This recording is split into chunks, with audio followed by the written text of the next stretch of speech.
संजय राऊत साहेब यांच्या नेतृत्वाखाली आम्ही त्या बैठकीला जाणार आहे. त्या बैठकीमध्ये आमचं एकच म्हणणं आहे की आम्ही लॉयल आहोत आणि ह्या इंडिया आघाडीवर आम्ही निश्चितपणे तसेच राहणार, जसे होतो तसेच. सत्तेसाठी इकडे तिकडे पळणारी आमची अवलाद नाही, त्याच्यामुळे आम्ही आहोत तसेच राहणार. हा त्यातला आमच्याच दृष्टीने महत्त्वाचा मुद्दा. पुढचा मुद्दा सरकार स्थापनेसाठी काय करणार का, तर ते वरिष्ठ नेते करतायत, त्याला आमची साथ असेल.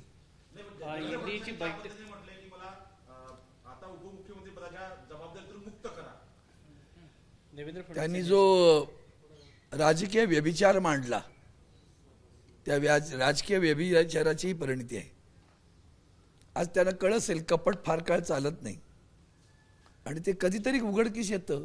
आज त्याचे चटके त्यांना स्वतःला दाहकपणे करायला. 45+, 45+, ते दुसरे पण आहेत बोले का, त्या दुसऱ्यांचं येत नाही आहे नाव, शांत आहेत वाटतं, लपलेत कुठेतरी. 18च्या वर जर विकास आघाडीची माणसं तुम्ही राजीनामा राजकारण सोडून देईन, त्यांना पण जरा विचारून घ्या ना, तुम्ही कधी संन्यास घेताय. आता वाट पाहते जनता तुमच्या संन्यासाची. अहंकाराने डबडबलेली लोक आहेत आणि जो राजकीय व्यभिचार, सामाजिक व्यभिचार, वैचारिक व्यभिचार आणि आर्थिक व्यभिचार शब्द वापरतोय बरं मी, भ्रष्टाचार नाही म्हणत आहे, व्यभिचार. लॉन्ड्री ही व्यभिचाराचं प्रतीक आहे.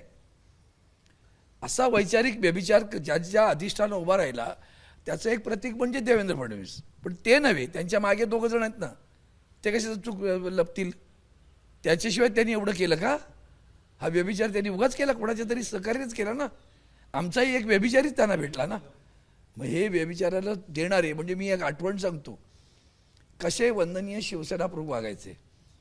केशुभाई पटेल भारतीय जनता पक्षाचे गुजरातमधले नेते, ते तिथे त्यांच्या आपसामध्ये भांडणं झाल्यानंतर केशुभाई पटेल वंदनीय शिवसेना प्रमुखांना भेटायला आले.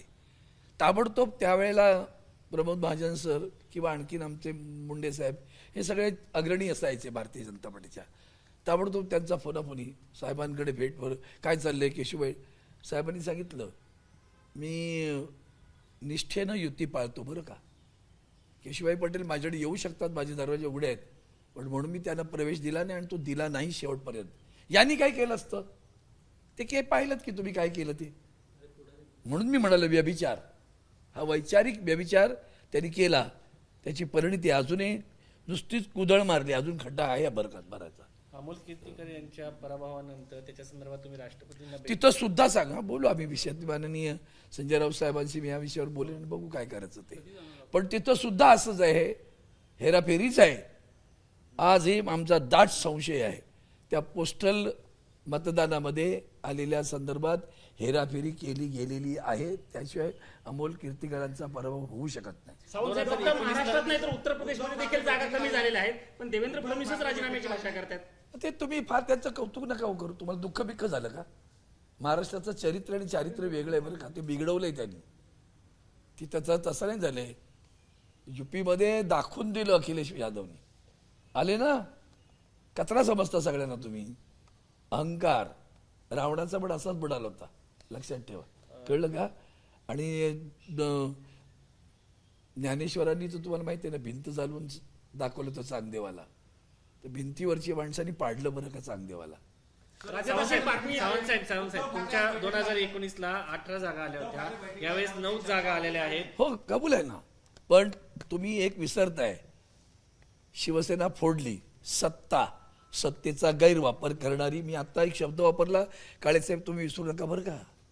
हां, तुम्ही सुद्धा त्याच्यात सामील आहात बरं. सगळे एक्झिट पोलवाले तुम्हीच.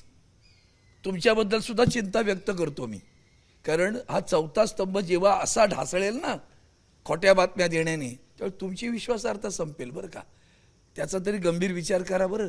नको त्या विषयीचा विचार करताय, त्यापेक्षा तुम्ही एक्झिट पोल दिले तेव्हा तुम्हाला विचारतो ना, तुमच्या थोबाडांनी 400 एकत्र जायचं, त्याचं काय झालं? त्याचं उत्तर द्या बरं. द्याच ना उत्तर. 400 पार काय झालं? उद्धवजी म्हणाले तडीपार केलं ना, तडीपार 235 राऊंड ठेवलंय, लक्षात ठेवा. त्यामुळे असल्या गोष्टी जरी असल्या तर आता त्याच्यातलं उदाहरण दिलं तुम्हाला मी 10. आणि म्हणून मी मगाशी आणखीन एक ते बोलले, 4ही शब्द लक्षात ठेवा. वैचारिक व्यभिचार, सामाजिक व्यभिचार, आर्थिक व्यभिचार. काय पैसा वाटतात ही माणसं, त्यांना विचारा ना. मॉनिटायझेशन, भ्रष्टाचार को छोडो, खातो न ती देता कुठून पैसे, मग खातो न ती. तर आमच्यासारख्यांचे हाल आहेत कुत्र्यासारखे. हे तुम्हाला माहिती नसतं का? माहिती आहे ना तुम्हाला, तुम्ही नाही बोलत. धाडस करून बोला एकदा, बघूया काय होतं. सावंतसाहेब- चॅनल बंद होईल का? नाही होणार. उघडा नाही का दुसरं शोधपत्रिकेत एकेकाने कधी किती खर्च केला, काय केलं कळलं ना, जरा कळू द्या ना जाऊन समाजाला. सावंत- आणता कुठून असं भाजपला विचारलं का कधी? ज्या भाजपचं एवढंसं झोपडं पण नव्हतं महाराष्ट्रात कार्यालय, अख्ख्या महाराष्ट्रात त्यांची एअर कंडिशन कार्यालय, हे सप्ततारांकित आहे. विचारा ना पैसे कधी कुठं आणले म्हणून. विचारलं कधी? विचारा कधीतरी, कळू दे लोकांना. PM केअर फंड काय आहे, तो केअर कोणाची घेता ते पण कळू दे ना. त्यामुळे ह्या सगळे प्रश्न अजितदादांच्या जवळपास 10 आमदारांनी सुप्रियाताईंना अभिनंदनाचा मेसेज केलेला आहे. चांगली पद गोष्ट आहे. घेण्यासाठी इच्छा व्यक्त केल्याचं देखील समजतंय. संस्कृती आहे महाराष्ट्राची अभिनंदन करण्याची. बाकी पुढचा विषय माझा नाही. पहिली संस्कृती आहे महाराष्ट्र तसा दिलदार राहिला, तसंच राहिला. एबीपी माझा, उघडा डोळे बघा नीट.